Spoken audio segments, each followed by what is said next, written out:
long time in tutorial. So I have this fabric here, and then since it has been a while that I've actually dropped a tutorial on my platform, so I decided to make a very fine top. It is quite trendy, so by the time we are done, you're going to see how beautiful it will look. So are you with me? I hope yes. So the first thing you want to do is to place your fabric. You see how it is. You place it on fold like this, and after placing it on fold, you are going to lay it flat on your cotton surface. In my case, the floor.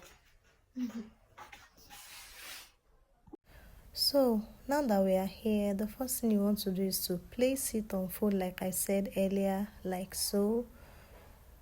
Then after placing it on fold, you want to you measure your upper chest, your upper bust. Whatever you have there, you divide it by 4. My own case, my upper bust is 36 divided by 4, that is 9.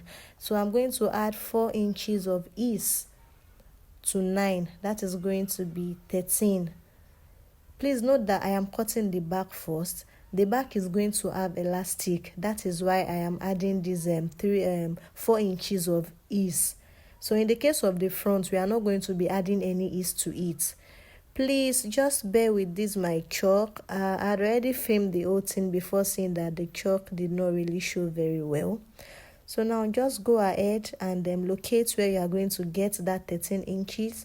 The first line that I created, I think that one gave me about 12 inches. So I added 1 more inch to it, and I proceeded to measure, and I think, yeah, it gave me 13 inches or thereabouts. Now the next thing is my chest line from my shoulder is 9 inches. So place 9 inches on the new line, on the new curve you had created, and impute your top length. In my case, I wanted my top length to be 23 inches, but then I want it to be TM, a case where the center front and the center back is going to be longer than both sides. So in that case, I made my my center back, I made it 28. So it is going to be 28 to 23, meaning I extended my center back by 5 inches. The side is 23, then the center back is going to be 28. So if you want yours to be straight, you can make it straight. It is not a must you do TM like my own, and you can even be dramatic. You can make your own eye low, whereby the front is going to be 23 all around, and then the back is going to be 23 on the side and 28 on the center back. So just be creative with yours too. So now I think I decided to pin it down so it will not be shaking. I'm using a chiffon material, so it has a tendency of shifting, and also to avoid that drama, you can proceed to pin yours down too if you are using the chiffon material. Then the next thing is to cut it out like this. Do not forget to add your elastic allowance like I did mine. Please bear with me. Just follow the instruction. You can see the way I am cutting. And this is a 180-degree flare. It is a 180-degree flare. I just decided to cut it open like this, without folding it the other time. So that is why it is like that. So now that we have my back, the next thing we want to do now is to cut the front. Guys, do not forget that I mentioned earlier that we are not going to be adding any elastic allowance to the front, as the front will not be having any elastic. So, which means it is simply going to be my upper bust, which is 36 divided by 4. That is going to be 9. And I'm going to add just my sewing allowance of ½ inch. So it is going to be 9.5. So you can simply make it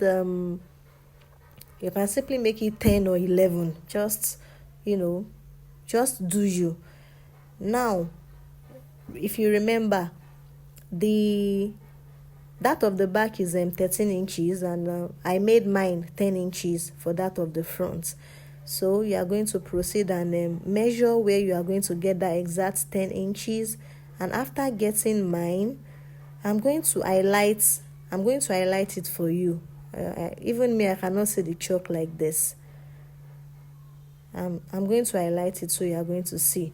Now for it to give that A shape at the center front around the neckline, which is what I just did now, you are going to elevate it with 3 inches from the actual line.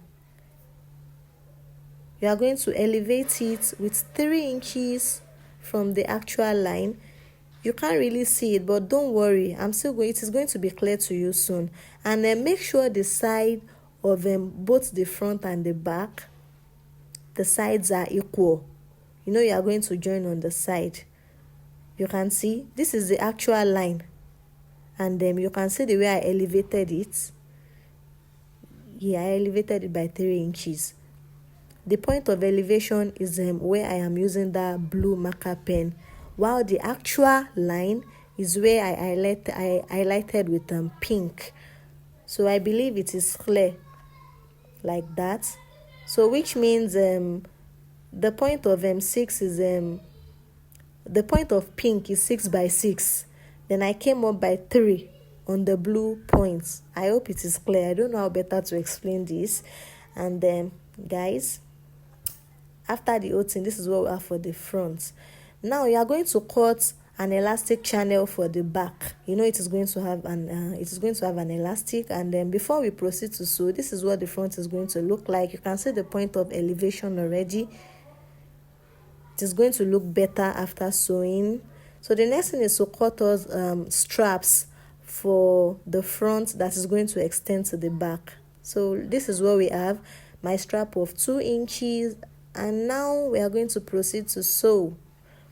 I don't know why I'm filming this, but then I just felt like doing it. I reeled my thread and I passed my thread, and then the next thing now is to sew to create my elastic channel for the back of the top.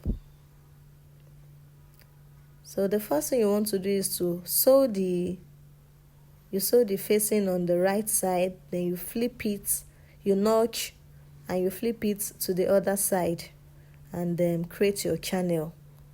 Just take your time while doing this.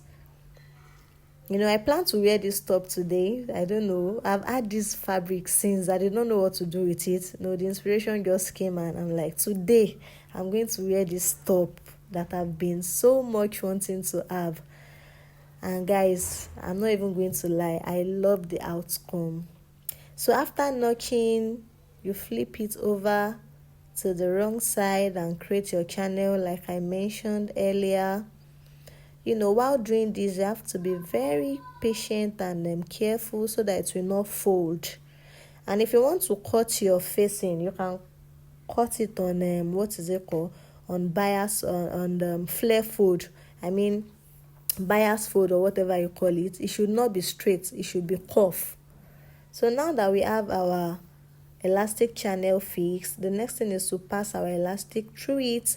So now the length of my elastic is supposed to be 36 divided by 2, which is 18, but then I made it 14. I deducted 4 inches from it and made it 14. You can make it depends on what you want.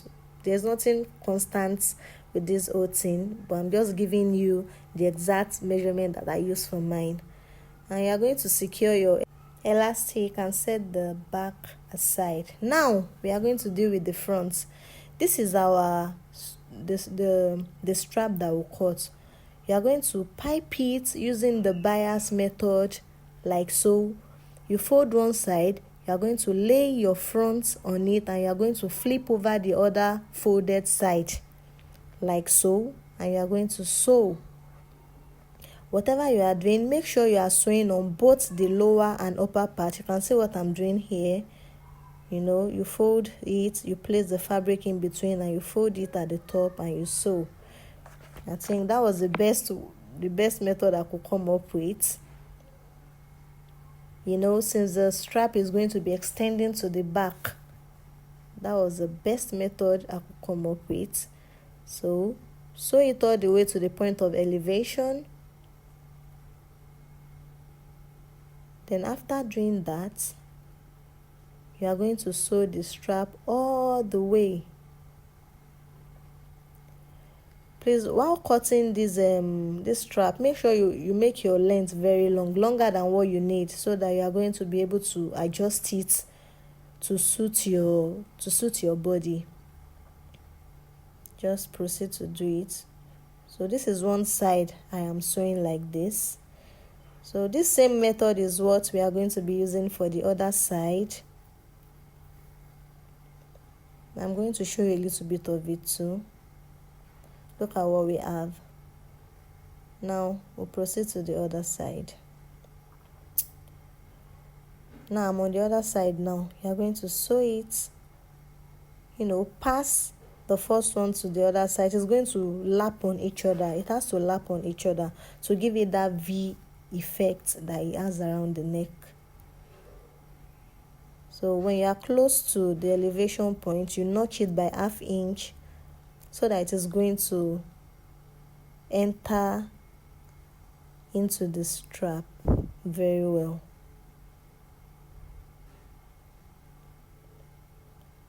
Then you are going to lay it on the initial strap like this, and we have that crisscross effect now, and sew the strap all the way. So I've done both sides, and the next thing now is to join the sides of both the front and back together to have a whole top. You place them together like this, and you join them by just 1/2 inch or even less than that self if you can.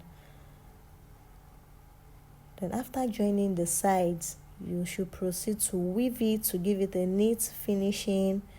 And as for the hem of the top, you are going to weave it too. And if you can sew, if you have the patience of sewing, you can sew it too, but make sure the stitches is very tiny so it will not look rough. And after doing that, guys, that will be the end of the video. You are just going to take your strap all the way to the back. You take it all the way to the back, and you are going to top stitch it where it is necessary. So guys, this is the result of our top. It is looking so beautiful and it is giving. Let me know if you are going to be giving this a try. My outfit of the day is really banging, and thank you for sticking around and watching from the beginning till the end. Thank you guys for watching. I'm going to see you in my next class. Do not forget to practice what you have learned. Let me know if this video was helpful. Bye.